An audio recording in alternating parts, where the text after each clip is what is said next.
Kita lanjut dengan topik dinamika gerak. Dinamika gerak adalah ilmu yang mempelajari tentang gerak dengan memperhatikan penyebabnya. Ya. Nah, penyebab dari suatu benda bergerak itu adalah gaya. Jadi di dinamika gerak kita mempelajari tentang gaya. Ya. Gaya didefinisikan sebagai tarikan atau dorongan yang bekerja pada suatu benda. Jadi gaya mendorong suatu benda akan menyebabkan benda bergerak. Ya. Nah, jika mempelajari dinamika gerak, kita akan mempelajari tentang hukum Newton. Ya. Hukum Newton ada 3, yaitu hukum pertama, atau disebut juga dengan hukum kelembaman, menyatakan bahwa jika resultan gaya yang bekerja pada suatu benda sama dengan 0, lalu ditulis dengan sigma F, sigma itu berarti jumlah, ya, jumlah gaya bekerja sama dengan 0, maka benda yang mula-mula diam akan tetap diam. Dan benda yang mula-mula bergerak akan terus bergerak dengan kecepatan tetap. Ya, itu hukum pertama dari Newton, ya, sigma F0. Hukum kedua Newton menyatakan bahwa jika resultan gaya yang bekerja pada suatu benda tidak sama dengan 0, ya, sigma F-nya tidak sama dengan 0, ya, tidak sama dengan 0, maka benda yang mengalami percepatan A akan berbanding lurus dengan sigma F dan berbanding terbalik dengan massa benda tersebut. Atau biasanya kita rumuskan jadi sigma F sama dengan M kali A. Ya. Nah, dan hukum ketiga Newton, atau disebut juga dengan hukum aksi reaksi. Kalau hukum kedua disebut juga dengan hukum gerak, ya. Hukum ketiga menyatakan jika suatu aksi diberikan, ya, gaya aksi yang diberikan pada benda, akan ada suatu gaya reaksi yang sama besarnya tetapi berlawan arah bekerja pada benda tersebut.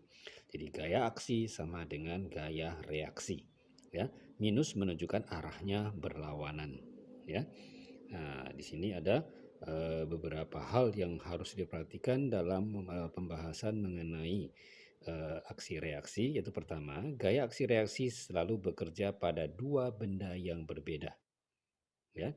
Kedua, besarnya gaya aksi reaksi selalu sama tapi arahnya berlawanan.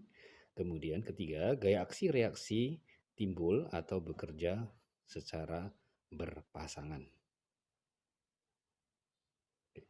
Kita bahas satu persatu, ya.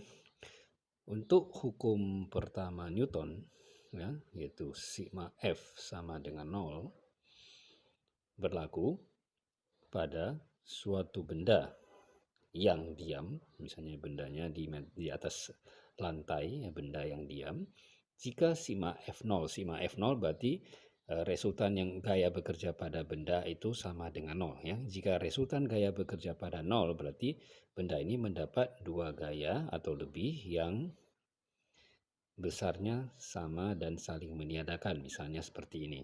Jadi benda ditarik ke kanan dengan gaya misalnya 10 Newton, kemudian benda ditarik ke kiri dengan gaya sebesar 10 Newton, berarti sigma F-nya akan sama dengan 0. Sigma F resultan berarti F1 kurang F2, ya, ke kanan positif, ke kiri negatif, ya. Jadi F1 kurang F2, 10 kurang 10 adalah 0. Jika resultan gaya 0, maka benda yang diam akan tetap diam.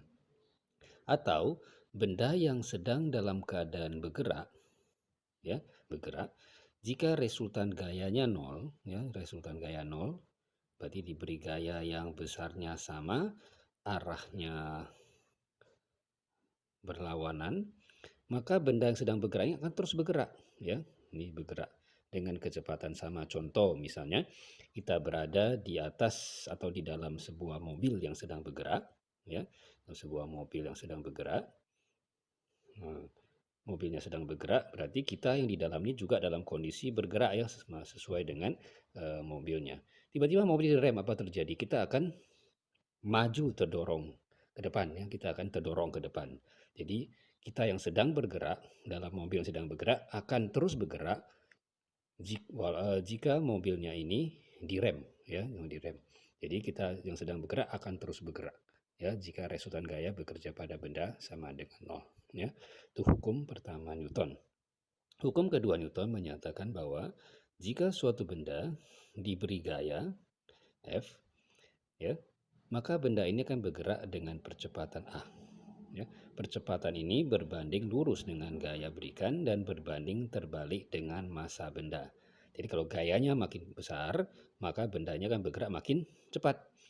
Dan kalau kalau gayanya lebih besar, maka percepatannya akan makin besar. Jika massa benda lebih besar, maka percepatannya akan lebih kecil. Jadi benda yang besar itu dibutuhkan gaya yang lebih besar untuk menggerakkan bendanya. Ya.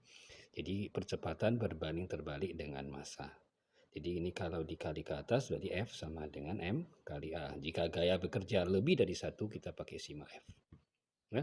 Kemudian hukum ketiga menyatakan bahwa pada benda ya diberi gaya aksi akan timbul gaya reaksi. Contoh misalnya ya, contoh paling sederhana adalah kalau kita memukul dinding ya, kita memberikan gaya pada dinding. Maka dindingnya akan mengerjakan gaya reaksi. Ya, ada aksi, ada reaksi. Kita pukul dinding akan membalas ke tangan kita. Ya, ini namanya gaya aksi reaksi. Makin kuat kita memukul, makin makin kuat gaya lawannya. Ya, jadi makin kuat kita memukul, maka tangan kita akan terasa makin sakit. Ya, karena gaya reaksinya juga akan makin besar jika gaya aksinya makin besar. Itu namanya pasangan gaya aksi reaksi. Ya, gaya aksi reaksi ini bekerja pada dua benda. Jadi ini pertama adalah gaya yang dikerjakan tangan pada dinding. Reaksinya adalah gaya dikerjakan dinding pada tangan. Kalau kita menggunakan perumpamaan balok-balok, ini balok-balok misalnya. Nah, jika balok satu didorong ke kanan, ya, balok satu, maka balok satu ini akan menekan balok dua. Kita namakan F21. Itu gaya yang dikerjakan pada balok 2, ya, gaya yang dialami balok 2 karena didorong oleh balok 1.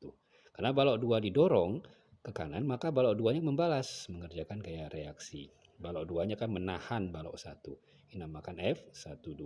Gaya dialami oleh balok 1 karena balok 2-nya adalah pasangan gaya aksi reaksi.